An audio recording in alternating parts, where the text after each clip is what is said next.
각 시대의 대쟁투 제35장 위협당하고 있는 양심의 자유. 변해가는 개신교회.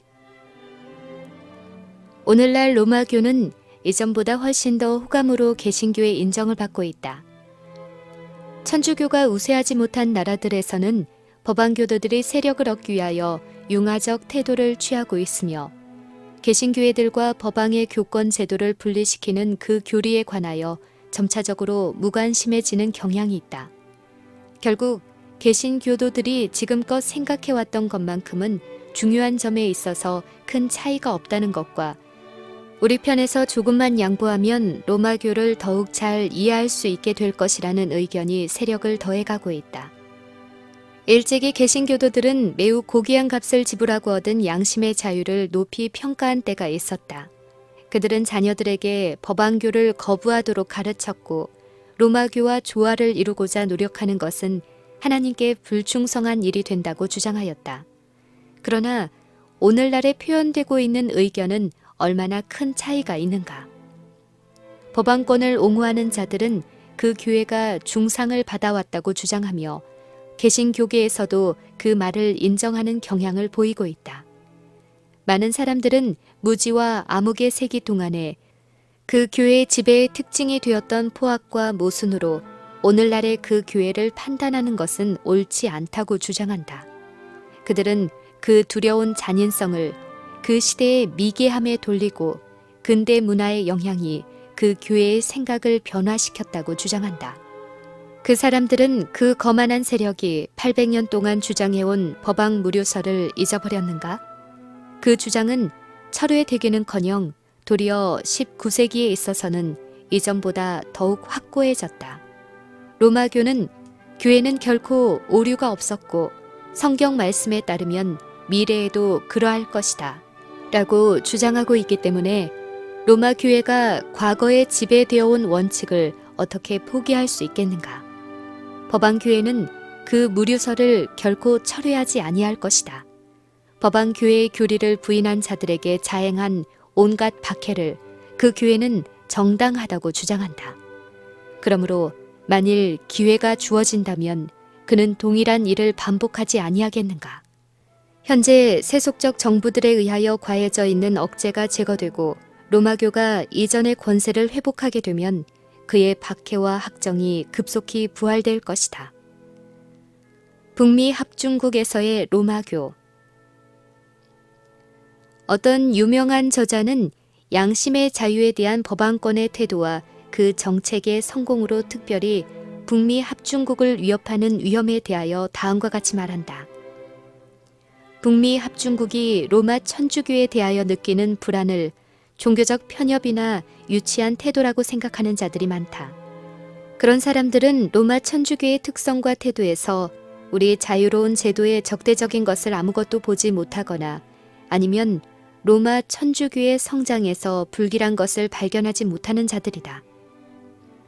먼저 우리 정부와 천주교의 근본 원칙의 몇 가지를 비교해 보자. 북미 합중국의 헌법은 양심의 자유를 보장한다. 그보다 더 귀중하고 근본적인 것은 없다. 그런데 법왕 피우스 9세는 1854년 8월 15일자 동문 통달에서 양심의 자유를 옹호한다는 불합리하고 그릇된 교리나 헛소리는 가장 유해한 오류로서 한 국가에 있어서 어떤 다른 것보다 가장 두려운 해를 끼치는 것이다 라고 말하였다. 또한 그 법왕은 1864년 12월 8일 동문 통달에서 양심과 예배의 자유를 주장하는 자와 또한 교회가 폭력을 쓰지 말 것이라고 주장하는 모든 자들을 저주하였다. 미국에 있어서의 로마교의 평화적 태도는 마음의 변화를 의미하는 것이 아니다. 그는 어찌할 수 없는 경우에 관대한 태도를 취한다. 오커너 감독은 말한다. 종교 자유는 반대가 천주교계에 해를 끼침 없이 수행될 수 있을 때에만 허용된다. 세인트 루이스 대감독은 한때 다음과 같이 말하였다. 이단과 불신은 죄악이다. 예를 들면 이탈리아와 스페인처럼 국민 모두가 천주교도이며 또한 천주교가 그 국가의 중요한 부분이 되어 있는 그리스도 교국에 있어서는 이단과 불신은 다른 범죄와 같이 처벌될 것이다.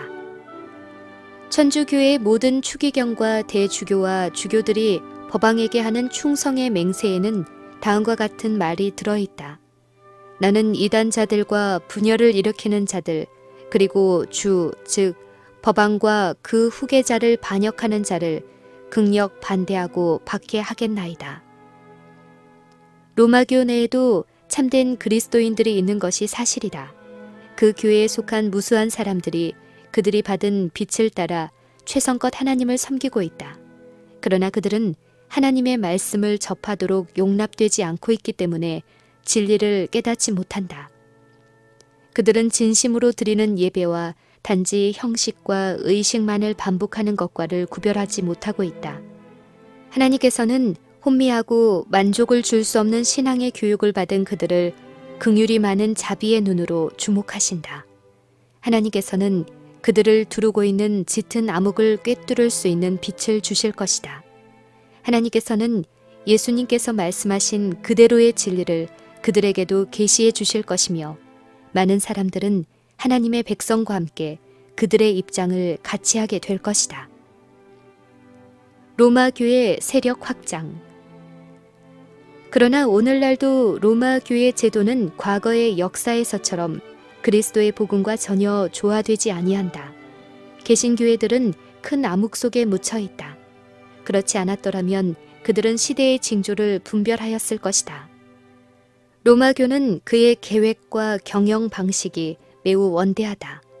그는 그의 세력을 넓히고 전 세계를 지배할 세력을 다시 얻고 박해를 부활시켜서 개신교가 이루어 놓은 모든 것을 없애버리기 위한 치열하고 결정적인 투쟁을 준비하기 위하여 온갖 계책을 다 써서 그의 영향력과 권세를 증가시키는 데 힘쓰고 있다. 오늘날 도처에서 로마교는 세력을 얻고 있다. 개신교 국가들에서 로마교의 교회당과 교인 수가 증가되고 있는 것을 보라. 미국에서 개신교도들의 광범위한 후원을 받고 있는 로마교의 대학들과 신학교들의 인기를 생각해보라. 영국에서의 의식주의의 성장과 로마교의 대열에 가담하기 위한 빈번한 탈회 행위를 보라. 이런 일들은 복음의 순수한 원칙을 존중하는 모든 사람들의 깊은 우려를 일깨워야 한다. 개신교는 로마교의 손을 내밀어 후원해 오고 있다. 그들은 로마 교도들도 놀라고 이해할 수 없을 만큼 타협하고 양보하였다. 사람들은 로마교의 진상과 그가 최상권을 잡게 될 때 생길 위험들에 대하여 그들의 눈을 감고 있다. 사람들은 정치와 종교 자유를 위협하는 가장 위험한 이 원수의 진격을 저항하기 위하여 각성할 필요가 있다. 많은 개신교도들은 로마교가 매력적이 아니며 그 예배 역시 어리석고 무의미한 의식의 반복에 불과하다고 생각한다. 이 점에서 그들은 오해하고 있다. 비록 로마교가 기만의 기초 위에 세워져 있을지라도 그것은 조잡하고 졸렬한 모양으로 가장되어 있지 않다. 로마교의 예배의식은 가장 인상 깊은 의식이다. 그 화려한 장식과 엄숙한 의식은 사람들의 감각을 매혹하고 이성과 양심의 소리를 침묵시킨다. 그 눈은 황홀해진다. 웅장한 교회당, 당당한 행렬, 황금빛 제단, 보석으로 장식한 신단, 정선된 그림들, 정교한 조각들은 사람들의 미적 감각에 호소한다. 귀도 또한 황홀해진다. 그 음악은 비할 데 없이 훌륭하다. 은은하면서도 풍성한 오르간 소리, 웅장한 성전의 높은 천장과 둥근 기둥으로 구분된 복도를 통하여 울려오는 무수한 음성으로 이루어진 아름다운 음악이 울려 퍼질 때 사람들은 경이감과 순경심을 품지 않을 수 없다. 예배의 형식과 내용. 이와 같이 외형상으로 장엄하고 화려한 모습과 의식은 죄에 빠진 영혼들의 갈망을 우롱하는 데 불과하고 그 내부의 부패를 증거한다. 그리스도교는 그러한 것에 매력을 갖게 할 필요가 없다. 십자가에서 비춰오는 빛 가운데서 참된 그리스도교는 순결하고 아름답게 나타나기 때문에 그 참 가치를 높이기 위하여 외관상 장식을 할 필요가 없다. 하나님께서 가치 있게 여기시는 것은 성결의 미와 겸손하고 안정된 정신이다. 외관상 아름다움이 반드시 순결하고 고상한 사상의 지표는 아니다. 고상한 예술 지각과 우아하고 세련된 취미가 세속적이며 유격적인 사람의 심중에도 흔히 있다. 그들은 흔히 사단에게 이용되어 사람들에게 심령의 필요를 잊어버리게 하고 미래의 생애와 영생을 깨닫지 못하게 하고 무한한 구원자에게서 돌아서서 이 세상만을 위하여 살도록 만든다. 외관을 치장하는 종교는 거듭나지 않은 사람들의 마음에 매력적이다. 천주교 예배의 화려한 모습과 의식에는 매혹적이며 황홀케 하는 일종의 힘이 있다. 많은 사람들은 거기에 기만당하여 로마교를 바로 하늘 가는 문인 것처럼 쳐다보게 된다. 오직 진리의 기초 위에 굳게 서 있는 사람들과 하나님의 성령으로 마음이 새로워진 사람들만이 로마교의 영향에서 벗어날 수 있다. 그리스도께 대한 체험적 지식을 갖지 못한 수많은 사람들은 능력이 없는 경건의 모양만을 받아들이게 될 것이다. 바로 그런 종교가 많은 사람들이 갈망하는 종교이다. 교회가 죄를 사하는 권세를 가지고 있다고 하는 주장은 로마 교도들에게 마음대로 죄를 범할 수 있다는 생각을 가지게 해준다. 그리고 죄를 고백하는 의식, 곧 그것이 없으면 용서를 받을 수 없다고 하는 그 의식 또한 죄를 범하도록 허용되어 있는 것처럼 생각하게 해주는 경향이 있다. 타락한 사람 앞에 무릎을 꿇고 심중의 은밀한 사상과 생각을 고백하는 자는 자신의 인간성을 저하시키고 심령 속에 있는 온갖 고상한 능력을 저하시키고 있는 것이다. 한 사람의 사제, 실수와 죄가 많은 죽을 수밖에 없는 사람, 너무도 흔히 음주와 방종으로 타락한 인간에게 자기 생애에 있는 죄를 고백함으로 그의 품성의 표준은 저하되고 그로 말미암아 더럽혀진다. 그는 하나님을 타락한 인간과 같은 분으로 생각한다. 왜냐하면 사제가 하나님의 대표자의 위치에 서기 때문이다. 사람이 사람에게 하는 그 비열한 고백은 이 세상을 더럽혀서 마지막 멸망을 받게 하는 많은 죄악을 흘려내보내는 보이지 않는 원천이다. 그러나 방종을 좋아하는 자에게 있어서는 하나님께 마음을 펴놓는 것보다 자기와 동일한 인간에게 고백하는 일이 더욱 좋게 여겨진다. 또한 인간성에서 볼 때 고행을 하는 것이 죄를 버리는 것보다 마음에 드는 일이며 육체를 베옷과 쐐기풀로 괴롭게 하고 쇠사슬로 제어하는 편이 육신의 정욕을 십자가에 못 박는 것보다 더욱 쉽다. 육신의 마음으로는 무거운 멍에를 매는 것이 그리스도의 멍에를 매는 것보다 더욱 낫다. 로마교와 초기의 유대교. 로마 교회와 그리스도 초림 당시의 유대교와는 현저한 유사점이 있다. 유대인들은 하나님의 율법의 모든 원칙들을 비밀리에 유린하면서 표면상으로는 그 조문들을 엄격히 지켰다. 그리고 까다로운 요구와 유전을 첨가시켜 그것을 준수하는 일이 고통스럽고 괴롭게 만들었다. 마치 유대인들이 율법을 존중하노라고 공언했던 것처럼 로마 교도들은 십자가를 존중하노라고 주장한다. 그들은 그리스도의 고난의 상징을 높이면서도 그들의 생애에 있어서는 그것이 대표하는 그분을 부인한다. 로마 교도들은 십자가를 교회에, 강단에, 그리고 그들의 의복에 붙인다.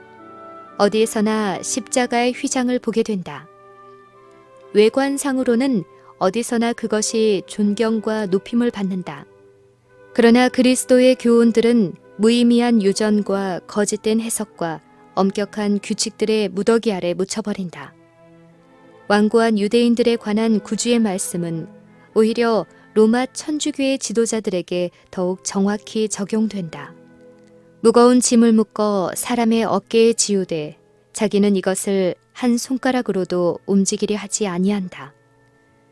양심적인 사람들은 언제나 하나님을 거스름으로 받는 진노를 두려워하고 있는 한편 교회의 많은 지도자들은 사치와 쾌락을 즐기는 생활을 하고 있다. 성상과 유물 예배, 성자들에게 드리는 기도, 법왕 숭배 등은 사람의 마음을 하나님과 그분의 아들에게서 떠나가게 하려는 사단의 간계이다. 사단은 그들을 멸망시키기 위하여 오직 그들이 구원을 얻을 수 있는 유일의 분에게서 그들의 주의를 이탈시키려고 노력하고 있다. 사단은 수고하고 무거운 짐진 자들아 다 내게로 오라. 내가 너희를 쉬게 하리라고 말씀하신 분을 대신할 어떤 대상에게로 그들을 이끌 것이다. 사단은 하나님의 품성과 죄의 성질과 대쟁투에 걸려있는 진정한 문제를 잘못되게 나타내기 위하여 끊임없이 노력하고 있다. 그의 궤변은 하나님의 율법에 대한 의무관념을 박약하게 하여 사람들에게 죄를 범하게 만든다. 동시에 그는 사람들이 하나님께 대하여 그릇된 관념을 갖게 하므로 하나님을 사랑하기보다 그분을 싫어하고 두려워하게 만든다. 사단은 그의 품성 속에 본래 붙어 있는 잔인성을 창조주께 돌리고 그것을 종교 제도에 구현시키고 예배의 형식에 나타내었다. 그와 같이 사람들의 마음이 어두워지자 사단은 그들을 하나님을 대적하여 싸우는 일에 자신의 대리자로 삼는다. 하나님의 속성에 대한 관념이 곡해됨으로써 이교국의 백성들은 하나님의 은총을 얻기 위하여 사람을 희생 제물로 드리는 일이 필요하다고 믿게 되었다.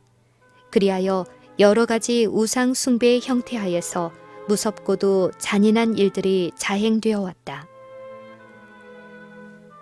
잔인무도한 박해.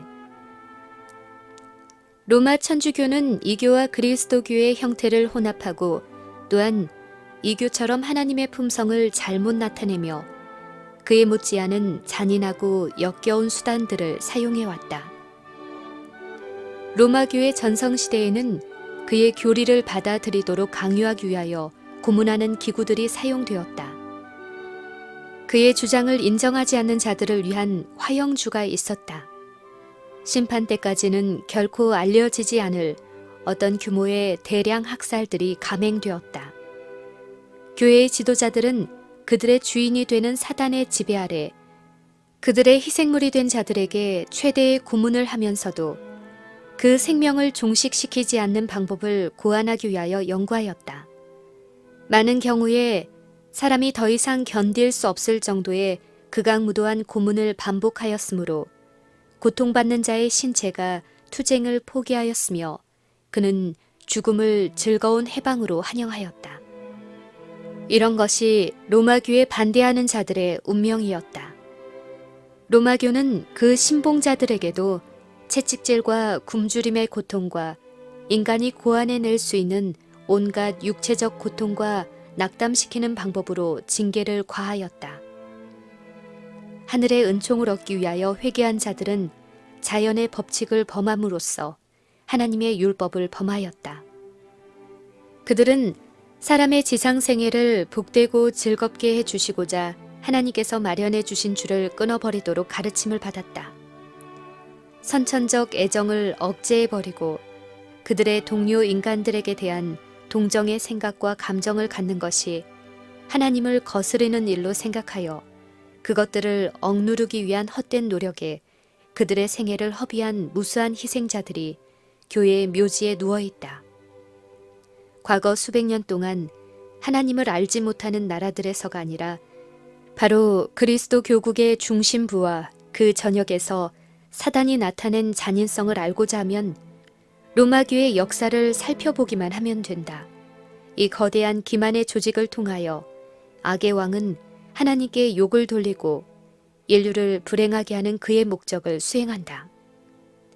사단이 자신을 변장하는 일과 교회의 지도자들을 통하여 그의 사업을 수행하는 일에 참으로 성공적임을 알 때 우리는 그가 성경에 대하여 그처럼 큰 반감을 가지고 있는 이유를 더욱 잘 깨달을 수 있다. 성경이 읽혀지고 하나님의 자비와 사랑을 깨닫게 되면 하나님께서 그 무거운 짐들을 하나도 사람들에게 지워주시지 않으신다는 것을 알게 될 것이다. 그리고 하나님께서 요구하시는 모든 것은 회개하고 상한 심령과 겸손하고 순종하는 정신임을 알게 될 것이다.